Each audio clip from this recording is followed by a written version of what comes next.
Welcome to everyone to the Salesforce demonstration provided by Various Global.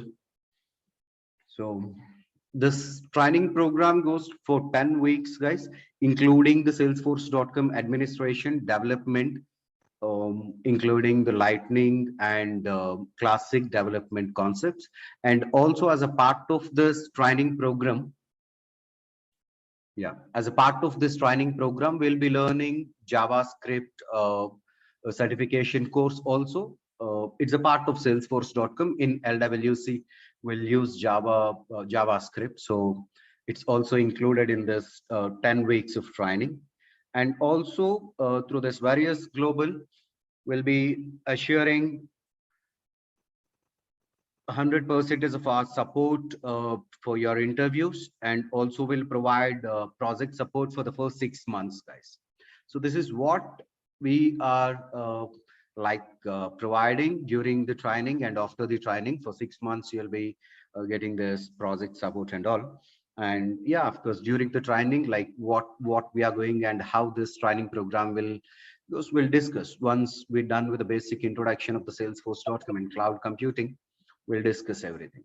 Let's start the session. So yeah, I just want to start this session with a simple question, guys.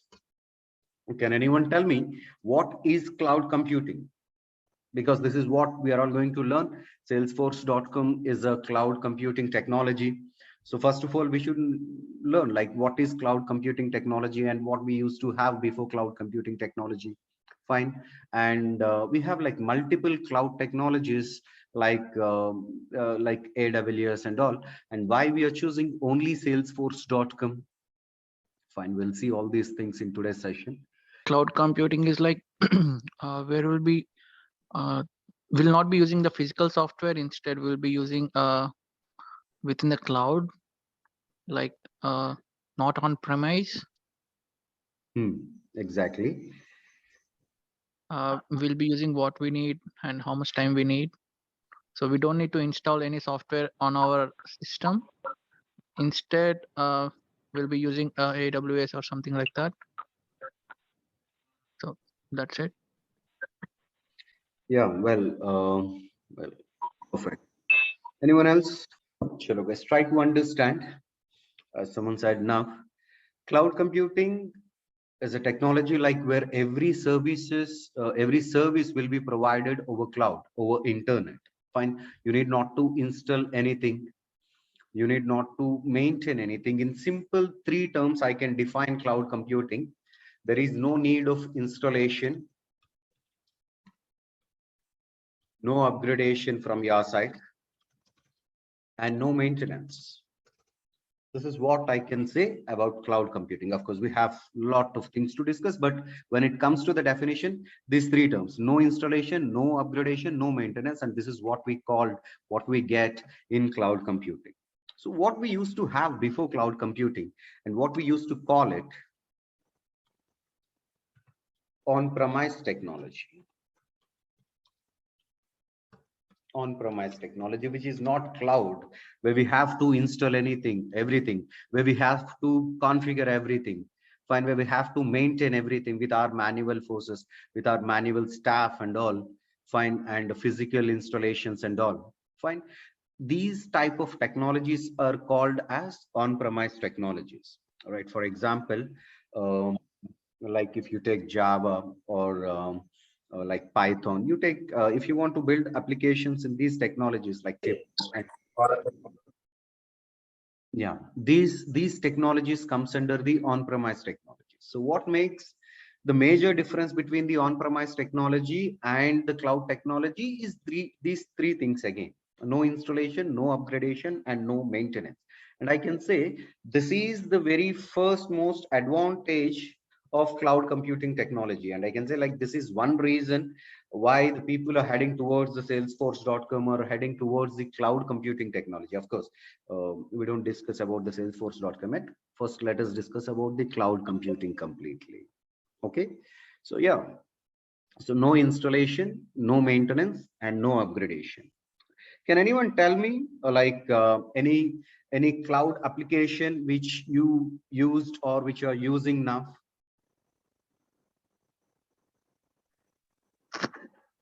AWS, Google Cloud.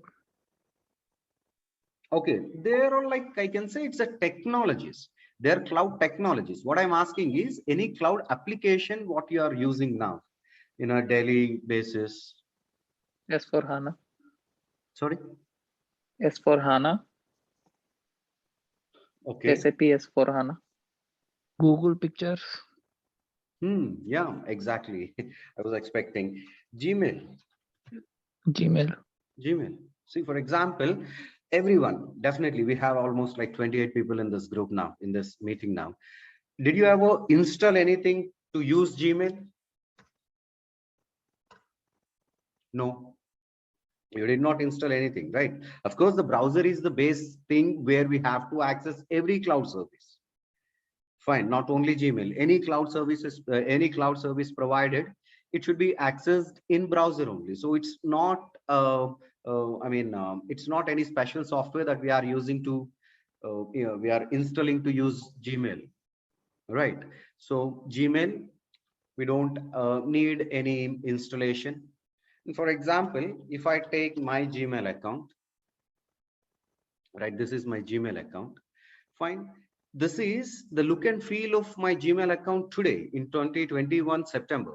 But you know, I'm using this Gmail account since almost like 17 or 18 years for now. Number of times the look and feel, the features, so many things changed in my Gmail account, of course in everyone's Gmail account, but I did not install anything from my side. I did not upgrade anything from my side. So whatever the upgradations have taken place in this Gmail, everyone has been taken place in Google server only. So I did not upgrade anything. Fine. And when it comes to the maintenance, in so many ways, see, for example, whatever the selfies you take automatically, they will fall in this Google Pictures category, and whatever the documents you store, they will be stored in the Google Drive and Google Maps. Fine. At the end of the year, like if you want to check like how many kilometers you traveled, fine, everything will be provided as a service, right? So everything is maintained by the Google server only. We are not doing anything automatically. Like when you are taking a pic, like it will be falling under this Google Picture category and all. Fine. Internal maintenance. Fine. Whenever you want to access from any device, you can access. Fine. This is all comes under this installation, upgradation, and maintenance category, I can say. Fine. And this is the first advantage, first reason why we have to go with the cloud computing technology. And the next one is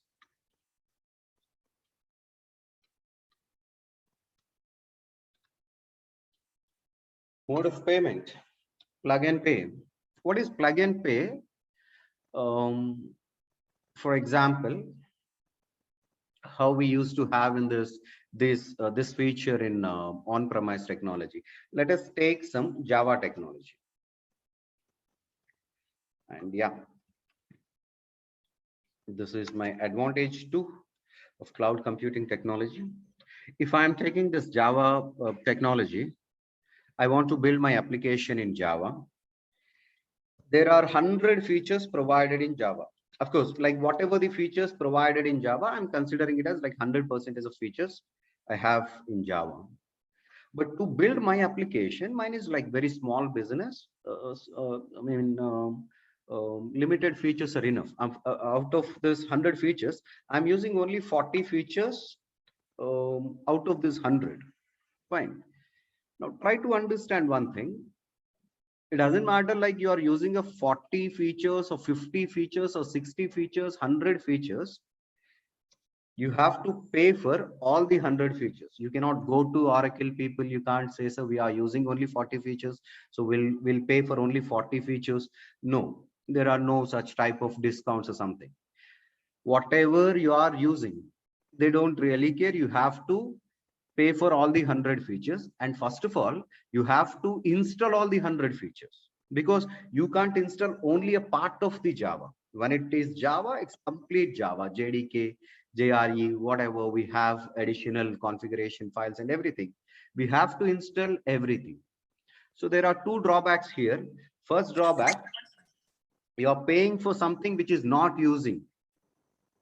You are using only 40 features, but you are paying for 100 features, and you are installing something which is not using. You are using only 40 features, but you are installing 100 features, right? This is one drawback we have in on-premise technology. But when it comes to the cloud computing technology, whatever we consume, only for the consumption will pay. Whatever the features we are consuming from this server, only for those features will pay.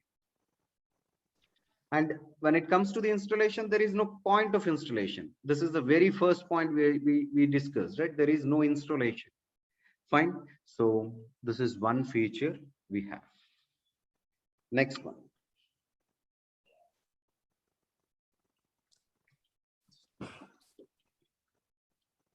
Architecture of cloud computing. Guys, I'm discussing about cloud computing only, not about salesforce.com, because I'm we have a salesforce.com architecture separately, and cloud computing architecture is a different one. But as salesforce.com is a cloud computing technology, whatever the architecture I'm discussing now will be followed by salesforce.com, and also salesforce.com has its own architecture. So we'll discuss about both architecture of cloud computing and also architecture of salesforce.com. Okay, so yeah, when it comes to the architecture of cloud computing,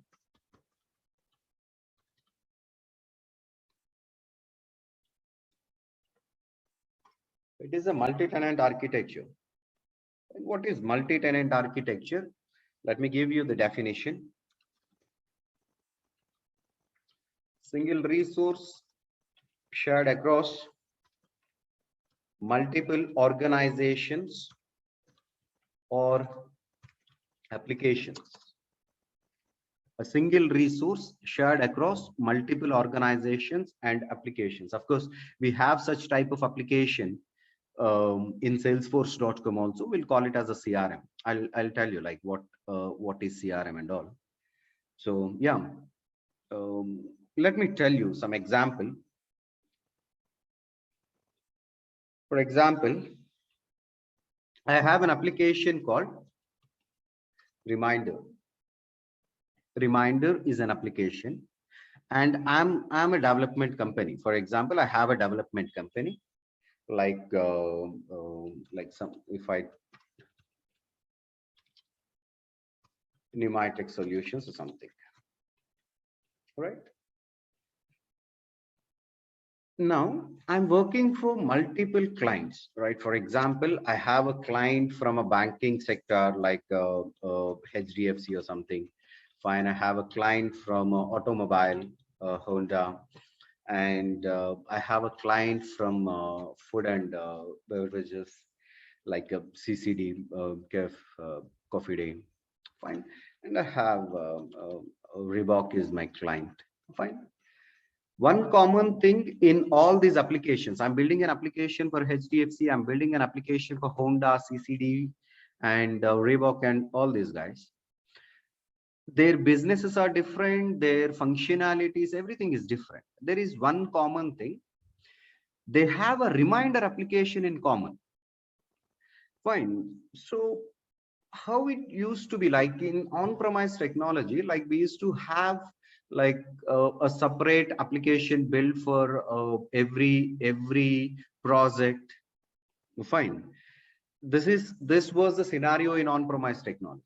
But here, what I mean by like this multi-tenant architecture, I'll build only one application called Reminder.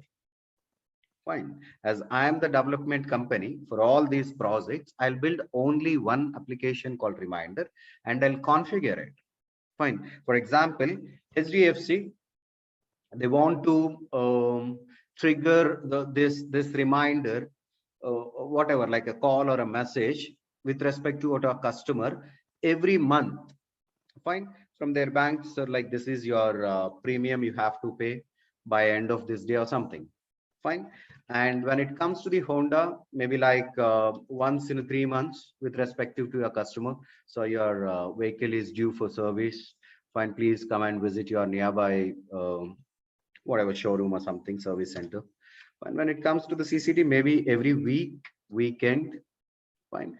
Reebok maybe like it can be customized based on the end of sale season or a festival seasons and all, right? So the application is same, the functionality is same, but the products are different, the clients are different, but still I'll be building only one application and I'll be configuring this application with respective to every client. Fine. We have such kind of application provided in our salesforce.com also. So we'll see how to configure it and what are the options we'll have while configuring, and we'll discuss while discussing I mean while we are creating these applications, we'll discuss, we'll think as a client and we'll work as a developer during all our sessions. We'll think as a client because we should create the doubts. Again, we switch to developer mode and we have to rectify our doubts, we have to clarify our doubts. Fine, we have to find solutions to our doubts. Okay, this is how the entire training program will go. Fine. So now this is the, I can say this is third advantage of the cloud computing technology. And salesforce.com, as it is also a cloud computing technology, all these three advantages will be applicable to salesforce.com also. So architecture is a plus point there. The mode of payment will be a plus point there, and of course the definition itself is the cloud computing. It's a plus point there for the salesforce.com. Fine. Now what we'll get in internet, what we'll get over cloud, there are three basic services we have, three types of services we can get over cloud. What are the three types of services? SaaS, IaaS, and PaaS. Can anyone tell me what is SaaS full form? Ajay? Software as a service. Exactly. PaaS is platform as a service. IaaS is infrastructure as a service. Perfect, buddy. Thank you.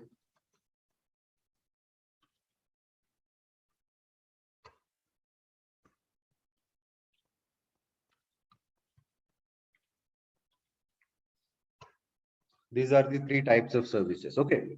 Development environment.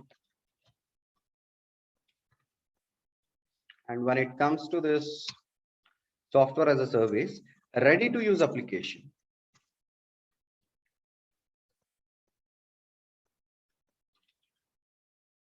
It's a ready to use application. So these are the three different types of services we get in cloud. And when it comes to our course, salesforce.com, as I told you, salesforce.com is providing some application, of course, not reminder, same some common application which can be customized, which can be deployed into any type of a business.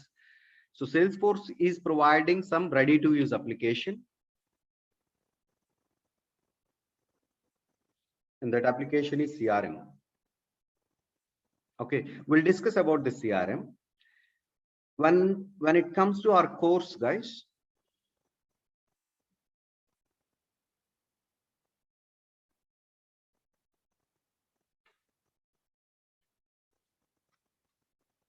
%18 of our course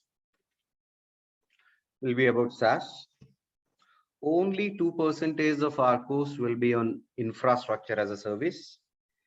80% of our course will be on platform as a service. So why 80% is for platform? Because we are aiming for development, salesforce.com development.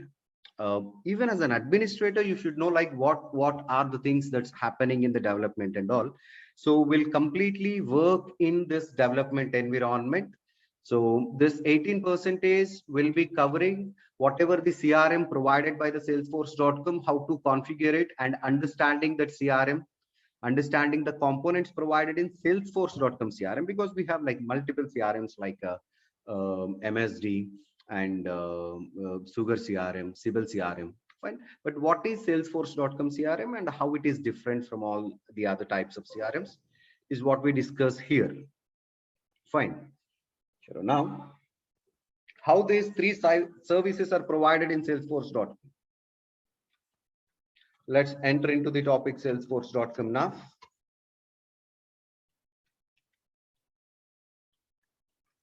Sales Cloud, Service Cloud, Collaboration Cloud,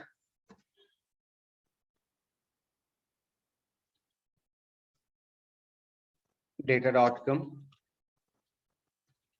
Database.com,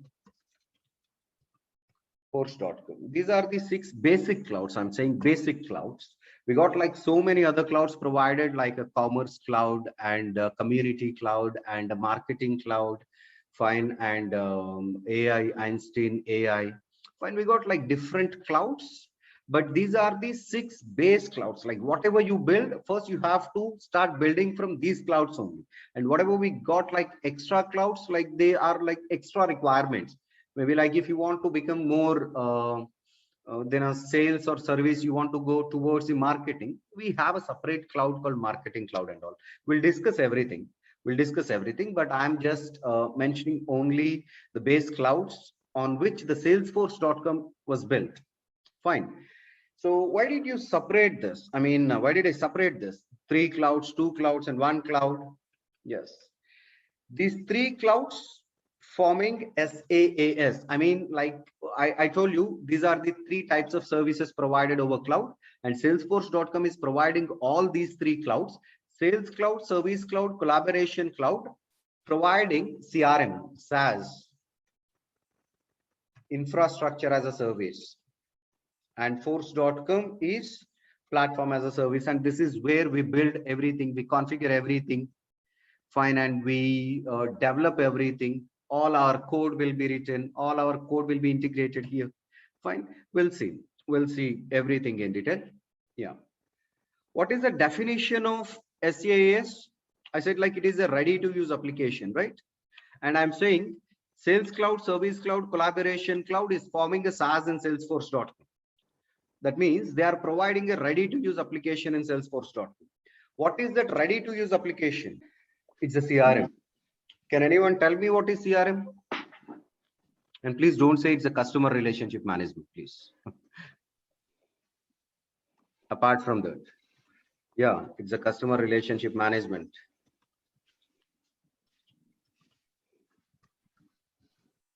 But what exactly we mean by this? What is customer relationship management? Let me define it in our own terms. Like CRM is a process of generating and retaining customers. CRM is a process of generating and retaining customers. Fine. How you generate, guys? How you generate customers? Marketing. Marketing, yeah. So marketing. Once we're done with the marketing, then the sales will be happening. Once we're done with the sales, then the support or service will come into the picture. Anything you can call it as a service or a support. This is a business cycle. Leave these computers, leave these applications. Fine. We are running a business. We are running some roadside business, or we are running a business in a shopping mall or wherever. This is the process which takes place in every business. First, we should promote our product, then sales takes place, then service will come into the picture, and it is a cycle. A good service is always a good marketing strategy. Right. So marketing, sales, and support. Why did I take all these things? These are the main domains which we have in CRM. These are the main wings of CRM, I can say. Even in Salesforce.com, we have a marketing application. We'll discuss about marketing application. We have sales application.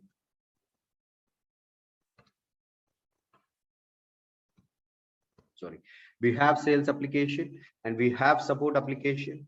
We'll discuss about all these things. And yeah, why we are discussing about only CRM? Don't we build any other type of application in Salesforce.com or what? We built, and we'll call it as business application. Chalo. What is business application? in my own definition, I mean, own terms, I can say, if some process in any business was a manual process and it is replaced by a software application, then that application can be called as business application. Yeah, anything. If it was some manual process and it is replacing by some software applications. See, for example, how we used to book a ticket or train ticket or a bus, movie ticket.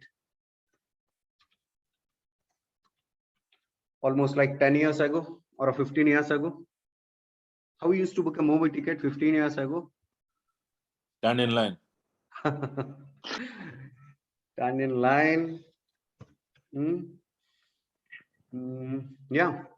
Now, how we are doing this? Online. Website. Yes. And how we used to transfer some amount into some X account to Y account almost like 10 years ago. Fine. Go to bank and do it. Yes, we go to bank. We used to take the deposit form and we used to fill all the form, and we used to stand in a queue in front of the most laziest employees in the world, the bank employees, right? So now how we are doing all these things? Everything is an application, right? Everything. So whatever we are using as an application, I can say like they are business applications. And of course, we cannot consider everything as a business application. There is a service and there is a entire, what I say, business structure, right? For example, I have CRM applications, I have SAM applications, I have supply chain management, and I have a banking, I have insurance, I have healthcare. Fine. In all these applications can be termed as like business applications. But when it comes to an entire business structure, they're all part of a CRM. Fine. We'll discuss in detail about all these applications and all. So this is what I called as a business application. We can build business applications in Salesforce.com. And also the third type of application what we can build is integration applications. There's one simple thing. I mean, like all of us, we are using applications and we realize like so many times, maybe not technical terms, at least functionally, what are the different pages we are redirecting to and what are the different types of businesses we are dealing with in a single application. We can observe at least that part, right? For example, we discussed about this movie ticket booking. So I'm booking a ticket for a movie, like Vakil or something. When this transaction will be completed, guys, the transaction called booking a ticket, when it will be completed. For example, I thought of purchase an iPhone of Apple company, from Apple company. I logged into Amazon.com.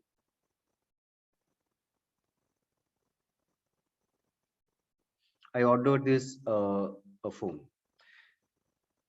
Business is like some electronic goods and all, and business is e-commerce.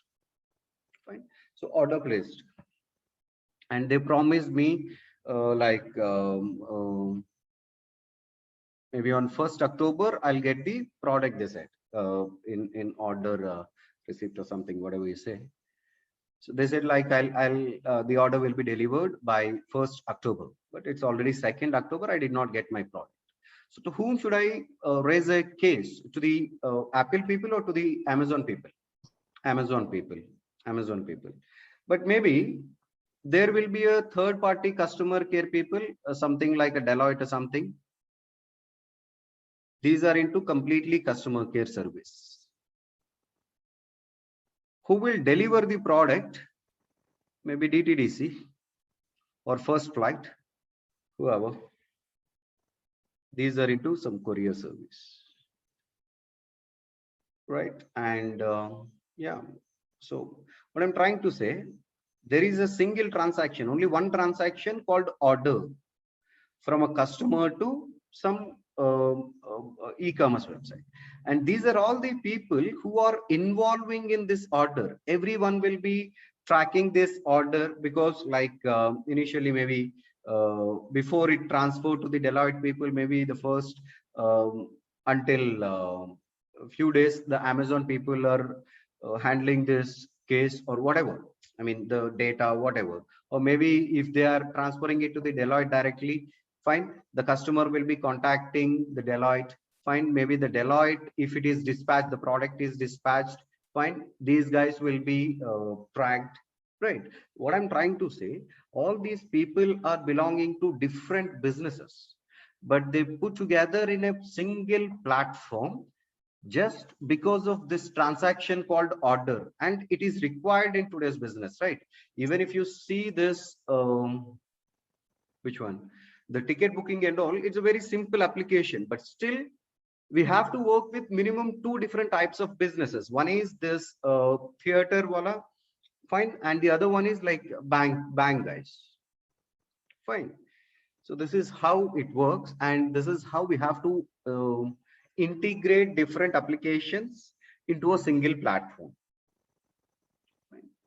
And we build these type of applications also. We build integration applications also. So CRM is one type of application which we configure. Why I'm saying configure? Because it is already provided by the Salesforce.com. We don't build anything there. Everything is provided. If some customer who belongs to healthcare domain, we have to configure it according to his terminology, his domain terminology, and his business rules and all. Fine. If some retail store people are coming, I mean, want to build as an application for them, their business. So we have to configure it according to their business. Fine. Insurance, banking, anything, we can configure it. If anything added, need to be added, we can add. Fine. We'll see that part. And also we can build a business application. And also we can build integration application in Salesforce.com. My question is, why only Salesforce.com? Because I have like so many options in market. Like for CRM, I have something called MSD, not Mahendra Singh Dhoni, Microsoft Dynamics. For business applications, still the Java is most popular and most like advantageous technology, we can say, still in the market. But only drawback is like it's not a cloud computing technology. Fine. And when it comes to the integration applications, you can go with the Java web services, or you can go with the .NET web services. Fine. We have so many options still in market. We have so many options. Why we are heading towards Salesforce.com? Why we are choosing the Salesforce.com? Yeah. Why? Because of course, whatever the advantages we already discussed, they will be considered.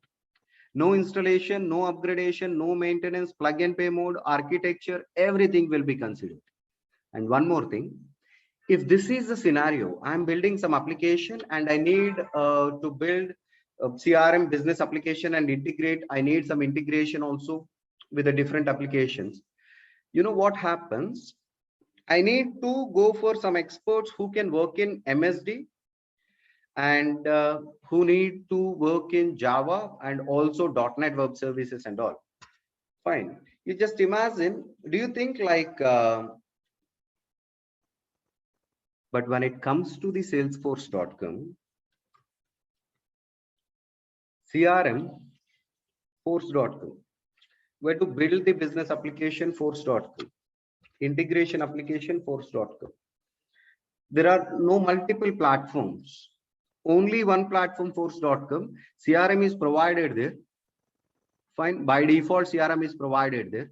And business application and integration application can be built there only. See, for example, if anyone, if you guys know a little bit about Java, fine. For example, if I have to build, I mean, make a connection between this Java and Oracle, right? I have so much of stuff to do here. Like there are, I don't really remember, there are 3 or 4 different types of drivers we have, like a native driver kind of we have separate drivers and we have to configure them, and we can't say like whether it will be connected properly or not. We can't say like what error we got at the database side and what error we got at the user interface side, or in between this functional, this connecting drivers. But there will be like so much of stuff to understand to make the simple connection. But you know, in Salesforce.com,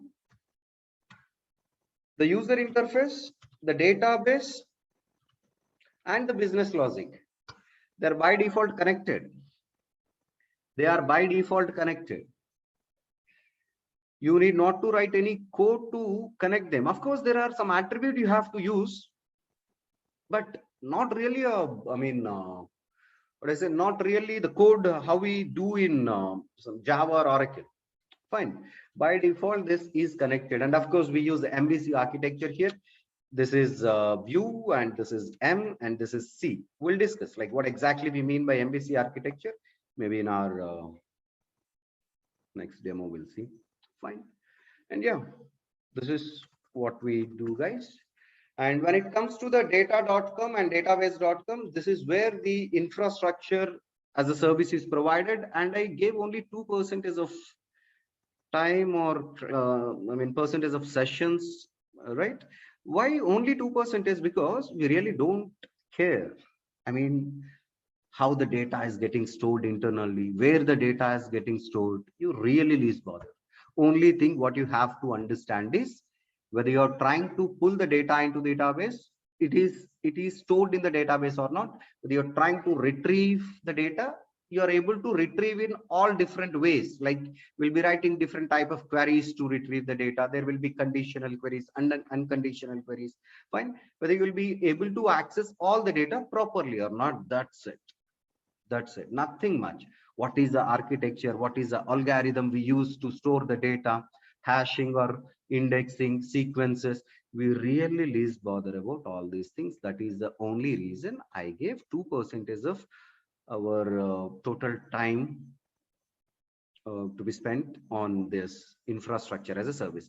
But definitely we have to understand like what makes the difference between data.com and database.com, what type of data will be going into this pipeline into the data.com, and what type of data will be going into the database.com. We'll discuss. But for that part, you definitely need some knowledge on Salesforce.com components like SObjects, tabs, and all. Once we're done with that, we'll discuss all these things, the differences and all. Okay. Chalo, the next one is Force.com, and this is PaaS. This is where we spend most of our time. Most of our time. We build Visual Force pages, we build Lightning Web Components, we write the JavaScript code, and we combine everything. We work with the database, we work with the user interfaces, we work with the business logics, and we'll put together all these things and we'll experience our own application. Fine. When we click on some button, what should be happened? We decide that, we code that. Fine. Everything will be done in Force.com, guys. Okay. This is all about the Salesforce.com basic clouds. That like no installation, no upgradation, no maintenance is one thing, one advantage. And the plug and pay kind of payment is one advantage, and architecture of cloud computing is one advantage, and common platform for any type of application provided is one advantage, one major advantage we have in Salesforce. Fine.